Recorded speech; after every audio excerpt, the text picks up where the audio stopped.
හිතවතුනි, ඔබ සැම සියලු දෙනාම පිළිගන්නවා කොරටුව මගේ YouTube නාලිකාව වෙත. මිරිස් වගාව සම්බන්ධයෙන් මම ඔයාලට අරගෙන එන වීඩියෝ මාලාවේ දෙවන වීඩියෝවත් එක්ක ඔයාලා මේ විදිහට එකතු වෙලා ඉන්නේ.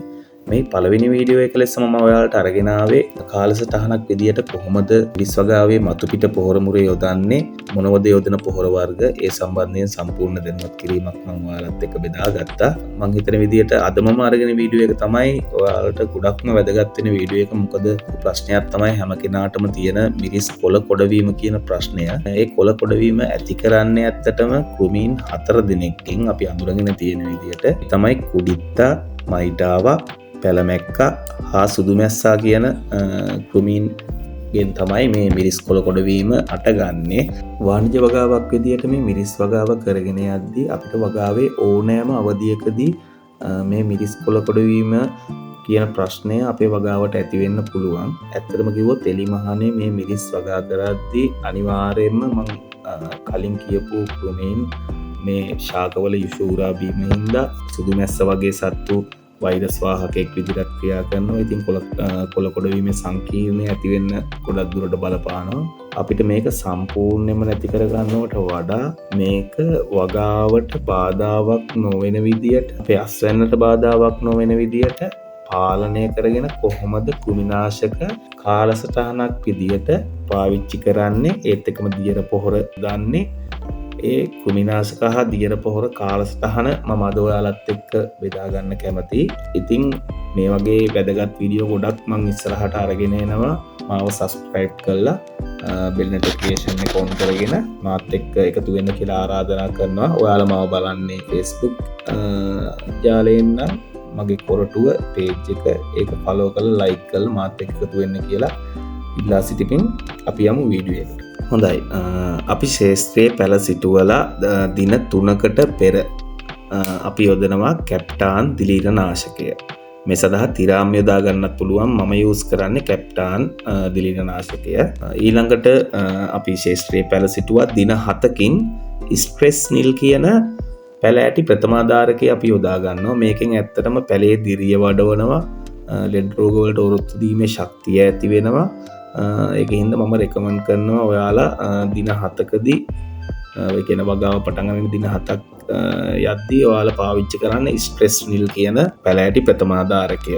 ඊළඟට දින 10න් තමයි අපි කෘමිනාශකයක් විදියට පළවෙනි කෘමිනාශකය යොදාගන්නේ. මේ සඳහා අපි මිග්, සෝරෝ, මිට්සු කියන එක වෙළඳ නාම වලින් තියෙන ඔයාලට කැමති දෙයක් මේ පාවිච්චි කරන්න පුළුවන් ඇබමැක්ටින් අඩංගු කෘමිනාශකයක්. අපේ පළවෙනි කෘමිනාශක විදියට අපි යොදා ගන්නවා. අපේ දෙවෙනි කෘමිනාශක මුරේ විදියට දින 17කින්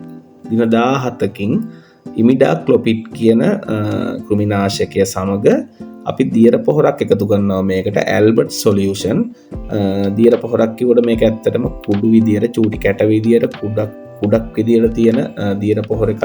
ගොඩක් හොඳ පොහොර එකක්. ඉතින් අපි මේ ඉමිඩාක්ලොපිඩ් කියන කෘමිනාශකයත් එක්ක කවලමට ඇල්බර්ට් සොලියුෂන් කියන මේ දියර පොහොර එකත් එකතු කරගන්නවා අපේ වගාවට දින 17දී.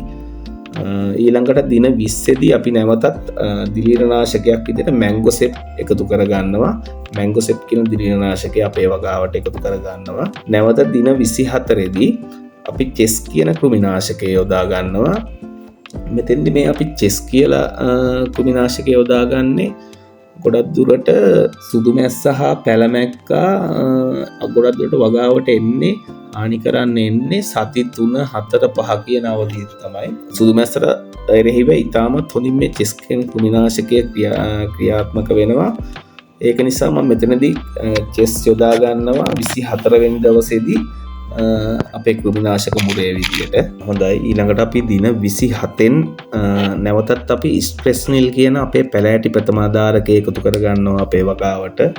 නැවත දින 31දී රේඩියන්ට් කියන කෘමිනාශකය එකතු කරගන්නවා.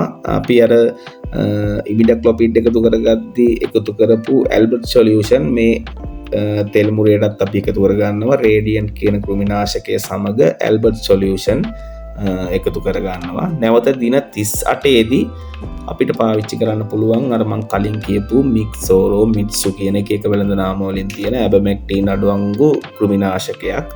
නැවත දින 41 දී අපි දිලීරනාශකයක් යොදා ගන්නවා. මේ සඳහාත් අපි මැංගෝසෙප් දිලීරනාශකයමයි යොදාගන්නේ. නැවත දින 45 දී ඉමිඩාක්ලොපිඩ් යොදා ගන්නවා ඇල්බර්ට් සොලියුෂන් සමග. දින 48 දී අපි යොදා ගන්නවා ස්ට්‍රෙස්නිල් කියන පැලෑටි ප්‍රථමාධාරකයෙන් නැවතත්.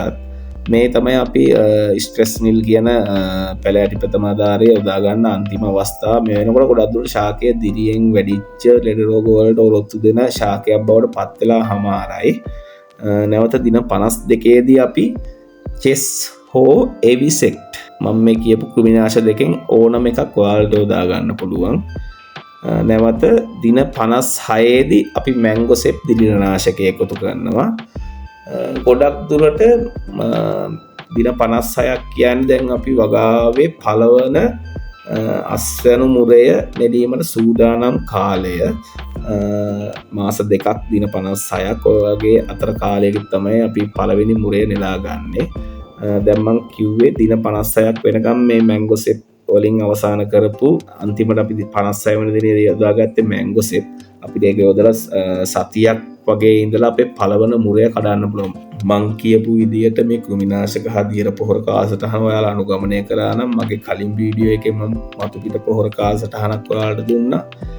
ඒ විදිහට ඔයාලා හරියට ඒ වැටඩික් කරගෙන ගියා නම් මේ වෙනකොට ඔයාලා පළවෙනි අස්වනු මුරයට සූදානම්. පළවන අස්වනු මුරය නෙලා ගැනීමෙන් පසුව අපිට සෑම දින 10කට වරක්ම අස්වැන්න නෙලන විදියට අපේ මුරය හදාගෙන යන්න පුළුවන්.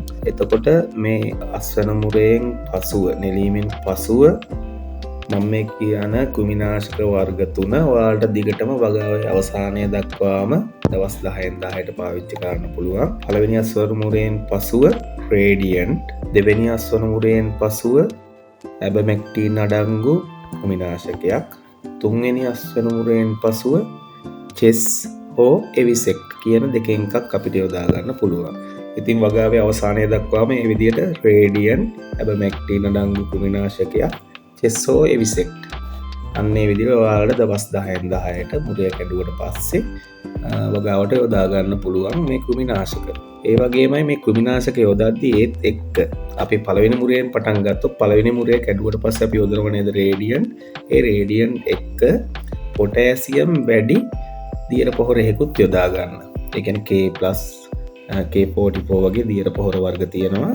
ඒ වගේ මතක තියාගන්න මම ඔයාලට කියපු රේඩියන්ට්, ඇබමැක්ටින් අඩංගු කෘමිනාශකයක්, චෙස් හෝ එවිසෙක්ට් කියන කෘමිනාශක. ඒ අතරමැදට ඔයාලට අවශ්‍ය නම් පළවෙනි අස්වැන්න මුරය නෙලීමෙන් පසු පොටෑසියම් වගේ වැඩි දියර පොහොරක් යොදාගෙන ඊළඟ දවස් 10කට පසු මුරයේදී යොදන කෘමිනාශක මුරයත් සමග ඇල්බර්ට් සොලියුෂන් යොදා ගන්න පුළුවන්. ඒකත් හොඳ ක්‍රමයක්. එතකොට කරල් හොඳට පිරීලා කරල් ලොකු වෙලා ලස්සනට තියෙනවා. අපි කෘමිනාශක 3 මාරු කරගෙන යනවා වගේ රේඩියන්ට්, ඇබමැක්ටින් අඩංගු කෘමිනාශකයක්, චෙස් හෝ එවිසෙක්ට්. ඒ විදිහට අපිට පොටෑසියම් වගේ වැඩි දියර පොහොරක් ඇල්බර්ට් සොලියුෂන්, පොටෑසියම් වගේ වැඩි දියර පොහොරක් ඇල්බර්ට් සොලියුෂන්. ඒ විදිහට කෘමිනාශකත් එක්ක කවලමට යොදාගෙන යන්න පුළුවන්. ඉතින් වාණිජ වශයෙන් මිරිස් වගාව කරන මේ වීඩියෝ නරඹපු ඔයාලට කොහොමද කෘමිනාශක හදියර පොහොර යොදාගන්නේ කියලා හොඳ අවබෝධයක් ලැබුණා කියලා මම විශ්වාස කරනවා. ඉතින් මේ වගේම වැදගත් වීඩියෝ එකකින් අපි නැවත හමු වෙමු.